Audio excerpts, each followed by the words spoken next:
Summer fallow weed control.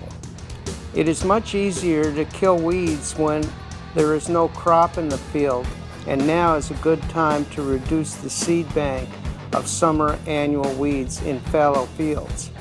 Weed seeds are buried at variable depths in the soil. Some have hard seed coats, and there are other variables that cause them to germinate over a long time.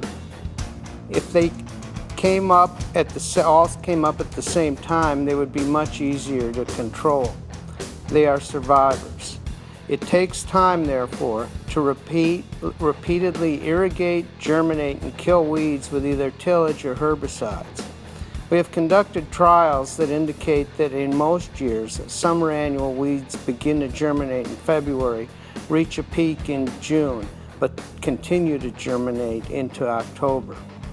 Proper timing of tillage to kill weeds can be important with some species. Some weeds, like common purslane, are very succulent and can remain viable for several days after cultivation or hoeing. They can reroot at the nodes and continue to grow if they are allowed to get too big before they are uprooted. Growers sometimes allow early emerging weeds to get fairly big in an effort to germinate as many weed seeds as possible. Incorporating large amounts of organic matter into the soil can also have a negative effect on some pre-emergent herbicides used in vegetables. Many of the root and shoot inhibitor herbicides like trifluralin, pendimethalin, benephin, DCPA, and others can bind to organic matter and be less available to kill weeds. Tillage has the opposite effect on perennial weeds such as nutsedge and Bermuda grass than it has on annual weeds. These weeds are spread vegetatively, and repeatedly irrigating and tilling them will spread them rather than kill them.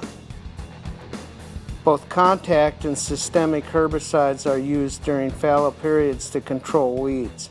The contact herbicides include paraquat or gramoxone firestorm, carfentrazone, which is AIM or shark, pyrafluorphin, which is ET, pelargonic acid or scythe, and there are some others as well. Some of the advantages of these are that they are quick and have no soil residual, allowing crops to be planted soon after application. Disadvantages are that they are effective primarily only on small weeds. The most commonly used systemic herbicide for fallow ground is glyphosate. It is broad spectrum and has no residual. Many of the systemic herbicides registered for fallow use, such as oxaflorphin, which is Gol or Galligan, or EPTC, which is Eptam, requires at least 90 days before planting many vegetable crops. If done correctly, Eptam can be very effective in controlling nutsedge during the summer fallow. Only the fumigants kill weed seeds. These include chloropictrin, methylbromide, metamsodium, dazometalon, and others. Most pre-emergent herbicides only work after the seed is germinated.